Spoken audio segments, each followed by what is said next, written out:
Everyone, welcome to only GPSC nothing else. આજે આપણે 5 star સિરીઝનો 8મો lecture discuss કરવા જઈ રહ્યા છે.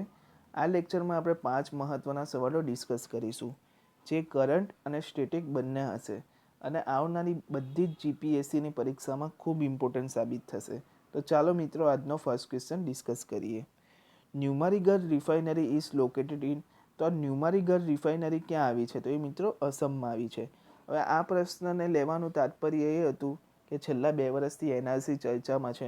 હવે તમને ખબર હશે કે આસામમાં એનઆરસી થયું છે, બરાબર.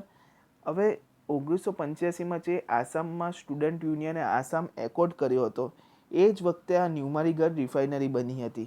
એટલે મેં આ પ્રશ્ન લીધો છે. 1985માં ન્યુમારીગર રિફાઇનરી આસામમાં બની હતી.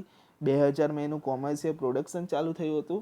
અને આ ન્યુમારીગર રિફાઇનરી એક પીએસયુ છે, પરંતુ એ મિની રત્ન પીએસયુ છે. આ મોસ્ટ એમપી છે મિત્રો.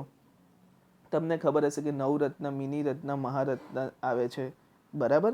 અને આ ન્યુમારીગર રિફાઇનરી અસમના બ્રહ્મપુત્ર વેલીમાં આવેલી છે, બરાબર મિત્રો. તો ચાલો હવે આપણે નેક્સ્ટ ક્વેશ્ચન જોઈએ.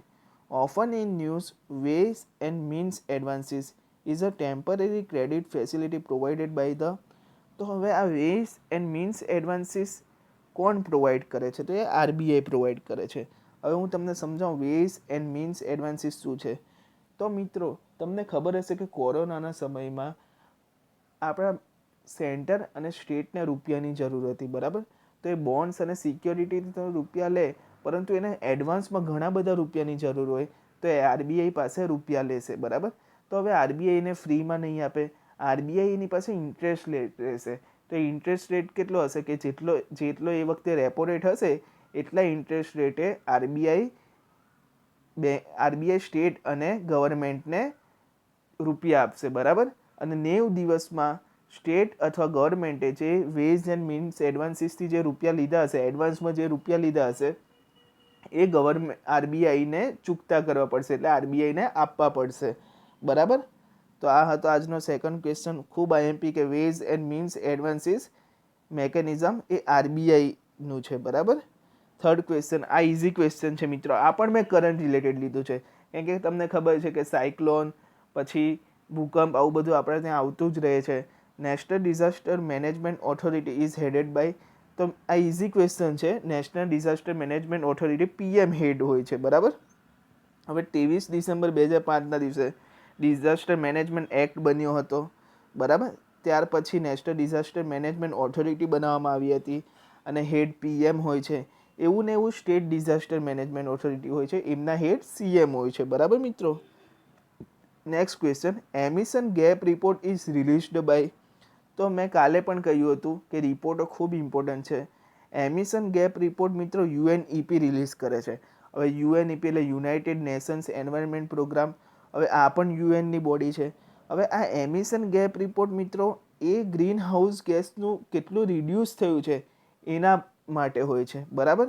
હવે યુએનઈપી એવું કહ્યું કે 2020થી લઈને 2030માં જે હમણાં તાપમાન છે પૃથ્વીનું, એના કરતાં 2 ડિગ્રી તાપમાન વધી જશે. એનું રીઝન એવું છે કે હમણાં પોલ્યુશન ખૂબ વધી રહ્યું છે, બરાબર. એટલે યાદ રાખજો કે યુએનઈપી એ એમિશન ગેપ રિપોર્ટ રિલીઝ કરે છે અને યુએનઈપીનું વડું મથક ક્યાં છે? કેન્યાના નૈરોબીમાં છે, બરાબર. આજનો લાસ્ટ ક્વેશ્ચન, આ ખૂબ ઇમ્પોર્ટન્ટ ક્વેશ્ચન છે. Techniques such as fluorescent microscopy and gene experts are associated with the diagnosis of which of the following diseases. તો ફ્લોરોસન્સ માઇક્રોસ્કોપી અને જીન એક્સપર્ટ. હવે તમે મિત્રો કહેશો કે આપણે ક્યાં ડૉક્ટરી ભણીએ છીએ, પરંતુ આ એવો રોગ છે જે ઇન્ડિયામાં સૌથી હાઈએસ્ટ થાય છે. અને જે આપણા પ્રધાનમંત્રીનું જે સપનું હતું 2025 સુધીમાં ઇન્ડિયામાંથી એ રોગને ઉન્મૂલન કરવાનું, તો એ 2025 હવે આવી રહ્યો છે. એટલે આ સવાલ ખૂબ આઈએમપી છે.